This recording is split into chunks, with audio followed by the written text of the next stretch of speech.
আপনি যতটুকুই কুরআনুল কারীমের তেলাওয়াত আপনি শিখছেন, আপনি এটা পড়েন না, আপনি কয়েকবার সূরা ফাতিহা পড়েন না, পড়লে আল্লাহু আকবার প্রতি হরফের বিনিময় আল্লাহ পাক রব্বুল আলামিন আপনাকে নেকি দিবেন কি দিবেন না?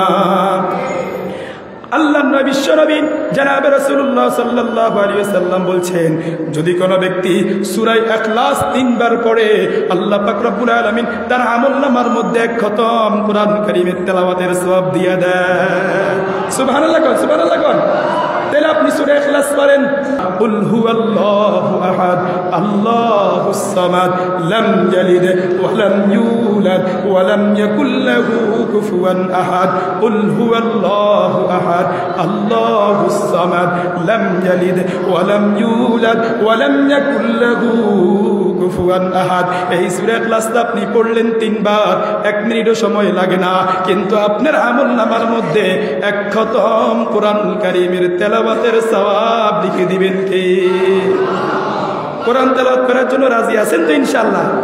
পড়বেন তো ইনশাআল্লাহ? শিখবেন তো ইনশাআল্লাহ?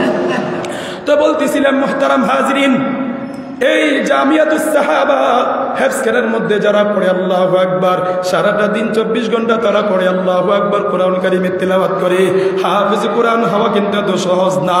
এই হাফেজ কোরআন হওয়ার জন্য তাকে কত কষ্ট করতে হয়, কত মেহনত করতে হয়। কারো 1 বছর লাগে, কারো 2 বছর লাগে, কারো আবার 5 বছর লাগা যায় শুধু কোরআন কারীম মুখস্থ করার জন্য। আর আল্লাহু আকবার দিনরাত কি পরিমাণ মেহনত করে, কি পরিমাণ আল্লাহু আকবার শ্রম দিয়ে এই কোরআন কারীমের তেলাওয়াত শিখায়, তার এটার লাভ আছে না নাই? মুহতারাম হাজিরিন, সফল ইমানদারের অনেকগুলা কোয়ালিটি আছে। 1 নম্বর কোয়ালিটি, 1 নম্বর গুণ হইল আল্লাযীনা হুম ফি সালাতিহিম খাশিউন। সফল ইমানদার 1 নম্বর কোয়ালিটি, 1 নম্বর গুণ, 1 নম্বর বৈশিষ্ট্য হলো তারা নামাজের মধ্যে বিনয়ী। কিসের মধ্যে বিনয়ী? নামাজের মধ্যে বিনয়ী, অর্থাৎ বিনয়ের সাথে তারা নামাজ পড়বে। মুহতারাম হাজিরিন, একটু চিন্তা করিয়া বলেন না, আমরা যারা নামাজ পড়ি আমাদের মন তো কোথায় থাকে না? নামাজে থাকেনি? নামাজে দাঁড়ানোর পরে কত রকমের চিন্তা, কত রকমের পেরেশানি আসে। আল্লাহু আকবার। নামাজে দাঁড়ানোর পরে যত রকমের যত চিন্তা পেরেশানি ভুলে, যে সমস্ত জিনিস ভুলে গেলাম, এগুলো নামাজে দাঁড়ানোর পরে খেয়াল আসে কি আসে না? তাও রব্বুল আলামিন বলছেন, একবার মুসলমান যখন নামাজে দাঁড়াবে, দাঁড়ানোর পরে আল্লাহু আকবার, তার সাথে কার সাথে সম্পর্ক হয়ে যায়? রবের সাথে সম্পর্ক হয়ে যায়। আল্লাহু আকবার। আহকামুল হাকিমিন রব্বুল আলামিনের সাথে সম্পর্ক হয়ে যায়। আল্লাহু আকবার, যিনি আসমান সৃষ্টি করছেন, জমিন সৃষ্টি করছেন, গ্রহ নক্ষত্র সৃষ্টি করেছেন, পুরা কায়নাত যিনি সৃষ্টি করেছেন, জিনার হাতে আল্লাহু আকবার পুরা কায়নাতের ক্ষমতা। আল্লাহু আকবার, তিনের সাথে কি হয়ে যায়? সম্পর্ক হয়ে যায়। আমাদের মালিকের সাথে সম্পর্ক হয়ে যায়। আল্লাহু আকবার। ইমানদার মুমিন যখন নামাজে দাঁড়াবেন, নামাজে দাঁড়ানোর পরে আল্লাহু আকবার, দুনিয়ার কোনো চিন্তা করবে না, কোনো পেরেশানি করবে না, শুধু খেয়াল করবে আল্লাহ আমার রব আমাকে দেখতেছে, এটা হলো আমার শেষ নামাজ, এই নামাজের পরে হয়তো আমার মৃত্যু হয়ে যাবে।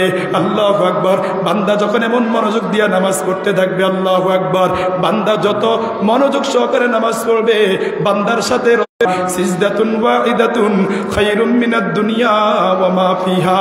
আল্লাহু আকবার। বান্দা বান্দি যখন মনোযোগ সহকারে নামাজ পড়বে, রবের সন্তুষ্টির জন্য নামাজ পড়বে, বান্দার রুকুর দাম বেড়ে যাবে, বান্দার সিজদার দাম বেড়ে যাবে। আল্লাহর নবী বিশ্বনবী জনাবে রাসূলুল্লাহ সাল্লাল্লাহু আলাইহি ওয়াসাল্লাম বলছেন, সিজদাতুন ওয়াহিদাতুন খায়রুম মিনাদ দুনিয়া ওয়া মা ফিহা। ও মুসলমান ইমানদার, একটু আল্লাহু আকবার মনোযোগ দিয়ে খেয়াল করেন।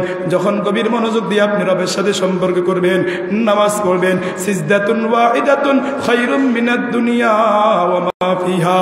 একটা সিজদার মূল্য দুনিয়া এবং দুনিয়ার মধ্যে যা কিছু আছে রব্বুল আলামিনের কাছে ওই বান্দা বান্দির সিজদা এর চাইতেও কোটি গুণ বেশি দামি।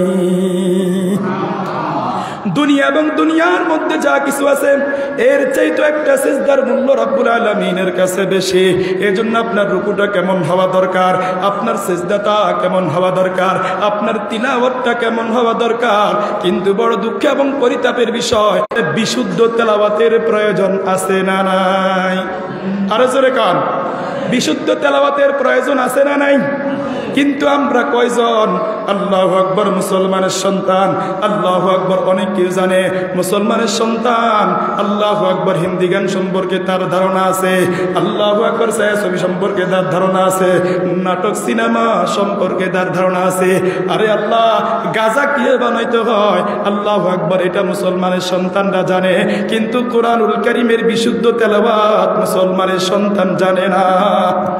অথচ আল্লাহু আকবার, قال النبي صلى الله عليه وسلم خيركم من تعلم القرآن وعلمه।